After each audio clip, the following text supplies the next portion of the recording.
Hello, everybody. Welcome back to another episode of the Lunch Hour, brought to you by Constant Collab, where we eat, sleep, and breathe finance, news, and everything in between. If you like finance, news, and crypto, make sure to subscribe. We have a great show lined up for you guys today, so let's dive in. Like always, we are going to start with overall crypto market. Right now, the crypto market is a little red. The overall market is down 6.5%. The market cap is sitting at 6.64 trillion. The volume is actually pretty high. The volume is at 152 billion in the last 24 hours, and then the Bitcoin dominance has ticked up a little bit. Let me move this down a little bit so you guys can see it right there. So the Bitcoin dominance is sitting at 43.4%, so it ticked up about 0.4%. And then Ethereum is still at around 19%. And Bitcoin is sitting at 60,000, 60,636. It's down almost 6% for the day. I think it was down close to 10% earlier this morning. It's down 9% for the week. Ethereum's also down almost 8%. Binance down 8%. So, yeah, I mean, pretty much everything's red right now. Shiba Inu is down over 500 500 of a billionth of a cent. It's down almost 11% for the week. But, yeah, there's a lot of blood out there. So, yeah, I mean, big buying opportunity right here if you have money on the sidelines. Yeah, that's crazy. But let's dive into the news right here. Right here. Bitcoin price drops nearly 10% in 24 hours. It dips below 60,000. Yeah, actually, I think it went down to 59 and a half. So, yeah. The price of Bitcoin has declined nearly 10% in the last 24 hours, dipping significantly below 60,000 before bouncing back. I mean, it's at what? What did we say? 60 and a half. So, I mean, not a big bounce back in my opinion. The drop seems to be triggered by the infrastructure bill signed by U.S. President Joe Biden yesterday. Co-founder of Darius Sit, co-founder of crypto trading firm QCP Capital, told the block. The bill includes tax reporting provisions that require crypto exchanges to report information to both the IRS and their customers, including capital gains. Uh, a lot of articles are making this claim, that it's the infrastructure bill and things to do with China. China's still cracking down on miners and whatnot. I don't think that that's the case. I just think, that it was overdue for a pullback. So, the news always tries to find a reason as to why something's happening. But I personally think that it's all technical and it was supposed to happen. But yeah, I mean the infrastructure bill, those tax reporting regulations that are coming up, they don't go into effect for another 3 years, and there are senators already trying to introduce amendments to that regulation. When this bill was written, the two individuals that drafted the crypto regulation rules, they tried to change it at the last minute, knowing that it didn't make sense and that it hindered innovation in the US. So they tried to change it, but they had to do it unanimously for Chuck Schumer, the Senate Majority Leader, for him to agree on it, for it to pass. Obviously, they couldn't get unanimous consent because other senators were trying to get in there, and there was just a huge back and forth. But I think amendments are going to be introduced prior to this going into effect to fix the language that it was written in. So I honestly don't think that it's the cause of it. Yeah, but like I said, the media always tries to find a reason as to why something's happening. But on other news, I mean, right here, another article that goes into saying that it was because of that, but this one actually meanwhile, media reports said China had warned states firms against crypto mining, adding more pressure. So yeah, here they actually mentioned China, but in my opinion, China is like it's a no news at this point. They're always banning crypto, and that's their go-to. So I honestly don't see that as the reason as to why. Again, for me, that it's so technical, and it was supposed to happen, and it was just a matter of time. I mean, Bitcoin last week had one of its biggest close, a new all-time high for the week it closed. It hit a new all-time high last week. So it's just it had to retest, support.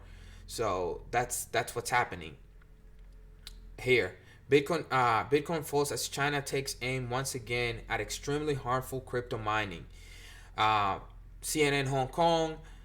Chinese authorities are ramping up crackdown on crypto mining, calling it an extremely harmful practice that threatens to jeopardize the country's efforts to reduce carbon emissions. The National Development and Reform Commission spokesperson Meng Wei blasted Bitcoin mining during a press conference Tuesday in Beijing. She said that the activity consumes a lot of energy and produces lots of carbon emissions. Again, I don't think that's the reason for the pullback. And if it is, people are using this as an excuse. I mean, China has been hard on Bitcoin for a really long time now. So, again, I don't believe that this is the reason. So, that's just my 2 cents. And this is what I wanted to cover. Is buying the dip the best option for Bitcoin investors right now? I will say I'm not buying Bitcoin personally. I don't own Bitcoin. I own When I first got into crypto, I owned Bitcoin briefly, but the more I thought about it and the more I, thought about it mathematically, it just didn't make sense for me to hold it and own it. I am buying other things today. This morning I bought some Songbird on Bitrue SGB. I bought some Pack Protocol. I added a little more XRP to my bag. So I am buying. I'm taking, this opportunity that the market is down almost 6%, almost 7% actually, for me to add more to my bags. I had some money on the sidelines. But those people that are invested in Bitcoin, should they buy more? Personally, I think they should. And this article goes a little more in depth about that. As far as social volumes are concerned, investors are showing interest in making the most of the price fall. In fact, the buy the dip interest has spiked of late. Similar interest was visible earlier this month when Bitcoin first noted red candle after hitting a new all-time high on charts.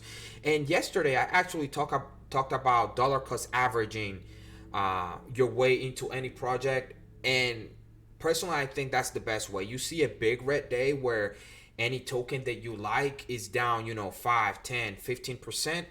That's your opportunity to add more to your bag. And again, if you're DCN your way into any project, that takes the emotion out of investing in crypto, especially a market where you have 10%, 15% red days like this. You take this opportunity to buy more of an asset. So I do think this is a buying opportunity. This is not financial advice whatsoever. Do a little more research. Make sure that you don't put any money in there that you're not willing to lose. And yeah, I mean, dollar cost average your way into your buys and hold for the long term. This don't gamble and just hold. Those are the people that have seen the biggest rewards in any project. They hold for the longer term. And I do think, I agree with this article. I think that you should dollar cost average your way in. And as you can see right here on this chart, as the price is going down a little bit, the buying interest has skyrocketed. And that's what smart money does. As when people are crying and complaining that the market is red, they are buying, in the background. So they want you to sell them your Bitcoin at a loss so they can profit in the long term. So buy your way in, not financial advice though. Again, do your own research. But on other news, AMC Theater CEO clarifies when Shiba Inu will be added as a payment method. One of the largest movie theater chains, AMC Entertainment, has been highly bullish on the cryptocurrency industry in the past several months. It announced initially that it will enable its clients to purchase several services with some of the largest digital assets, such as Bitcoin, Ethereum, Bitcoin Cash, and Litecoin, which became official earlier this month. Shortly after, the company dabbled with the most popular meme coin, Dogecoin, before Adam Aaron carried out a poll to determine whether the firm should add the self-proclaimed Doge killer Shiba Inu. In the third quarter meeting, he said that he would add it as a payment method at some point, and then later on he clarified via Twitter that it will take 2 to 3 months for them to add it. So yeah, it looks like Shiba Inu is going to be accepted as a payment method at AMC theaters.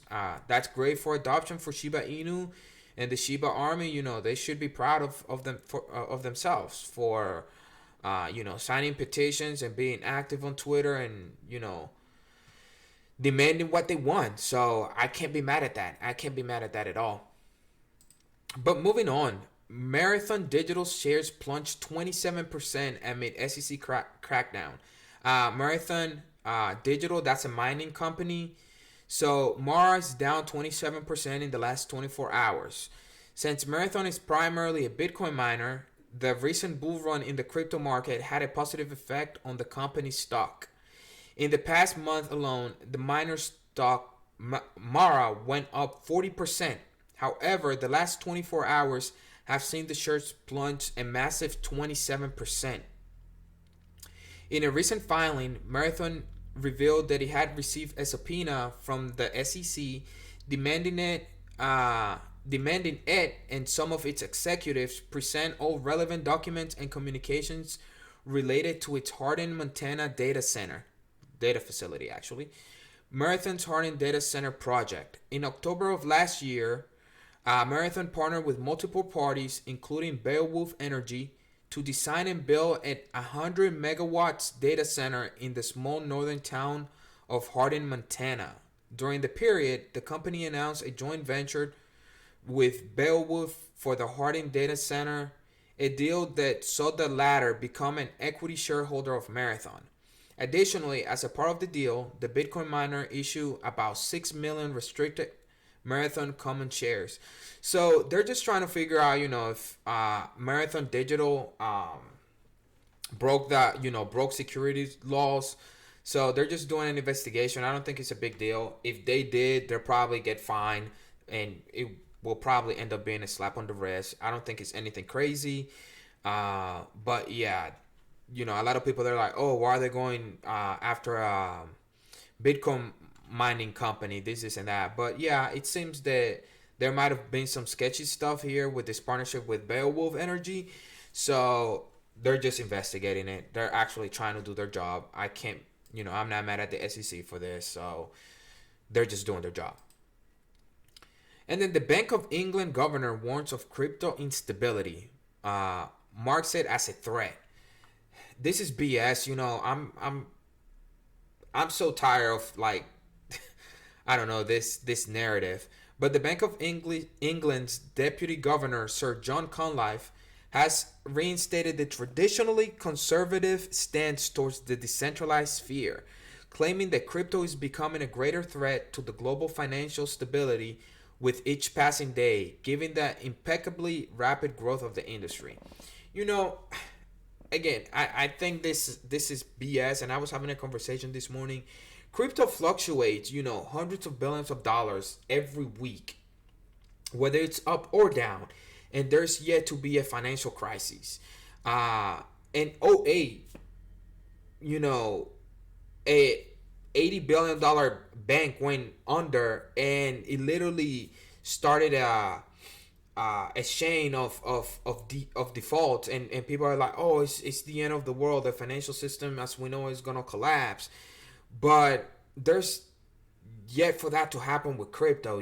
As we can see, Elon Musk proved the liquidity of Bitcoin when he sold some of his holdings, and the market is pretty liquid right now. And I don't think that's a fear. I don't think that should be a fear, at least not anytime soon. As the market passes 5 trillion, 10 trillion, 15 trillion, then maybe at set point it could be a risk, but it should be regulated by then, by every government around the world in a way that it prevents bad actors from doing bad things on exchanges, and there should be clear regulations as to what exchanges are supposed to report and what they're not supposed to report. And again, by then the crypto market will be more mature. So I think this is an old narrative, and again, there's really no proof that cryptocurrency is a threat to the financial system. So I don't know what argument he's trying to make. But Cardano's on-chain activity outpaces Ethereum as it prepares to scale with Hydra upgrade. The Cardano blockchain is performing impressively as on-chain metrics show. In the last 24 hours, Cardano was the second most active blockchain network according to data from on-chain data monitoring firm Messari. The Cardano chain plied over 18 billion in transactions.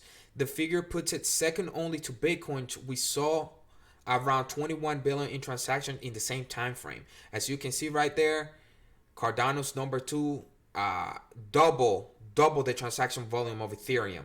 So that's big for Cardano. And a lot of people, they don't think that Cardano has any potential. There was an episode on the block, around the block, on the BitBoy Crypto channel, where people were saying, oh, there's nobody transacting on Cardano, there's nobody using it, there's nobody developing on it. Obviously, the on-chain activity says the opposite, and hey, good job for Cardano. And I think that there's a lot of bigger things coming for the blockchain. So well done. And then on other news, Binance launches crypto rights campaign aimed at regulators. Binance drafts crypto rights. The world's largest crypto exchange is showing its commitment to regulation. Binance launched a crypto rights campaign Tuesday morning, taking out its first advertisement in the Financial Times. The full-page spread starts with a controversial title, "Crypto is Evil," but goes on to outline 10 fundamental crypto rights which the exchange says will help unlock crypto for all. Binance adds calls on industry leaders, regulators, policymakers, and users to help shape the future of global finance together, stating that decisions on crypto regulation should be decided by a nation's policymakers and their constituents. I think Binance is definitely taking big steps when it comes to working with regulators around the globe, from Australia, France, the US, the UK. So they're definitely trying to put their hands out there in politics, and trying to obviously reach the public. And again, they're ZZ as the CEO of Binance, big Binance. They're doing great things, and I think this is a step in the right direction. And I hope they continue with this. And then on other news, India to legalize Bitcoin. A meeting of Indian parliamentarians and crypto representatives has concluded with the decisions to regulate their industry, taking the ban off the table in one of the biggest political victories of their space. So, for the past couple years, India was saying that they were going to ban crypto, and a lot of people in India were very concerned that they weren't going to be able to invest and trade in cryptocurrencies. But obviously, the government is taking a step in the right direction, and I think that this will bring innovation to the country. It will bring businesses to the country, since China is a 1.2 billion people. They have a population of 1.2 billion people. So this is great for them. This is great for the country. This is great for crypto overall. And yeah, there's really not much to say. That the crypto industry and government, just like Binance is doing, they're working together all over the world. At the end of the day, crypto is the future, and decentralization that's what the people want. People want to be in control of their money, their finances, their assets. And cryptocurrency facilitates that. And governments from, municipalities from Miami, New York, Chicago, in cities in California, they're trying to bring crypto businesses to those cities, because those politicians, they know that it's just the future, and that will bring businesses and increase their economy. So let's move on. Here's why Nigerians are risking arrests and scams to trade cryptocurrency. So not too long ago, Nigeria launched their CBDC, and right here, this I found this to be very interesting. Their wallet has been downloaded over 500,000 times.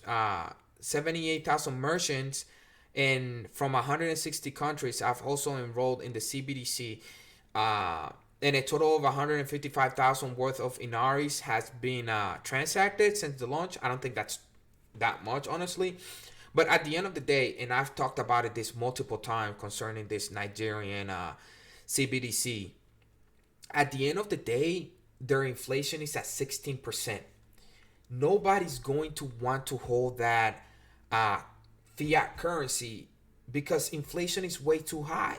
The Nigerian government has to start by fixing their inflation rate for people to want to transact in their CBDC.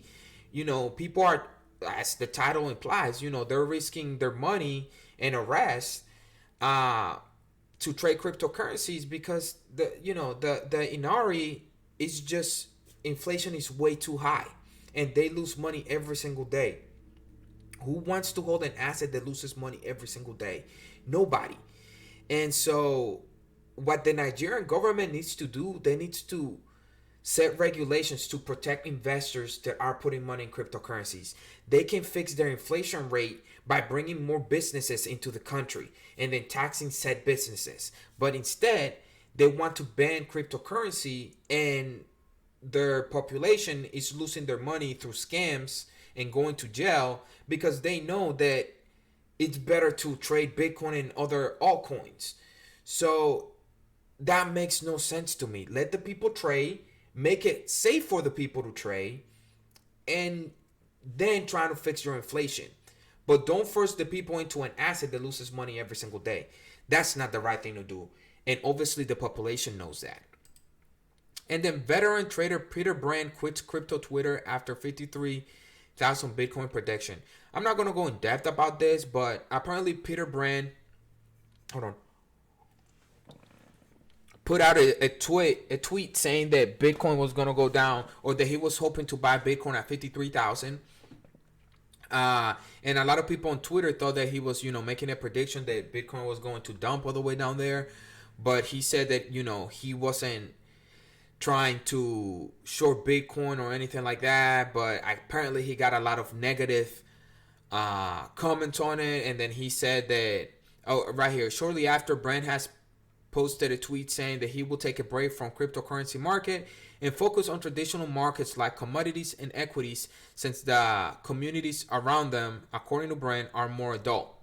So he was just apparently, being trolled on Twitter after he made that call, and he didn't like it. So he said that he was going to take a step back. And so, yeah, that's news on Peter Brand. And for those of you that don't know, Peter Brand, he has a big following on Twitter. He's a prominent Twitter, he has over 500,000 followers on Twitter. And he follows, everything from stock, commodities, and crypto. So that is Peter Brand. So apparently he's going to take a couple days off from Twitter because he was being harassed. And then this is one of my favorite projects. I held it when it was in the couple cents. I sold it too early, unfortunately.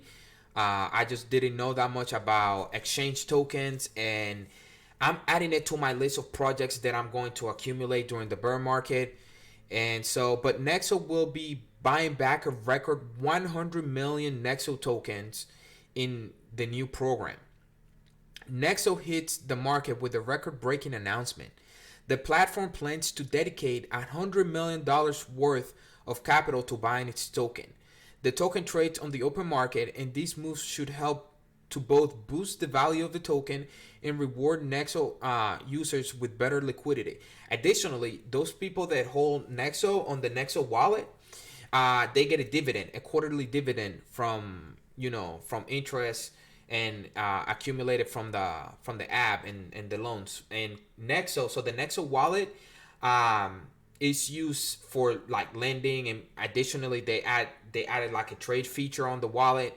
So they charge fees, and they also charge an interest rate for the loans. And if you hold the Nexo token, you get a certain percentage in the form of dividends. Nexo is a great project. It's a great token. Again, I'm going to start accumulating it heavily during the next bear market. So like any buyback, the purchases will be done by the company, and each buyback tranche will be held for at least 12 months before being used for token mergers with applicable vesting schemes that are massive. There are massive help to Nexo token holders. Nexonomics 3.0 is taking off. It should be pretty obvious that Nexonomics 3.0 is here to stay. The buybacks of tokens is a key part of this new tokenomics, and it has already been given way to amazing results for the Nexo token. The token hit a record high $4 this year, and with the huge interest rates the Nexo offers lenders on the platform, this figure may seem low in the coming years. Yeah, I honestly think that Nexo has a bright future. I don't think the supply is that high. It's a great project. And I really like it. Let me see. So right now it's sitting at 338. I'm honestly tempted to buy it. Actually, according to this chart, it hit 457, 458 almost. The current supply is sitting. The max supply is 1 billion. So the circulating supply is 500 million, 560,000. So yeah, I really like this project. It's going to be, again, I'm going to accumulate it heavily this next bear market. So Nexo has a bright future, one of my favorite projects. I hope you guys are enjoying the information that we're putting out. Make sure to like and share this video. We are trying to get it out there to as many people as possible. Make sure to do your own research. None of the information we provide here is financial advice. We look forward to, interacting with you guys on the comments. So leave a comment. Let us know any topics that you want us to cover here on the Lunch Hour or Crypto After Dark. So, see you guys in the next one.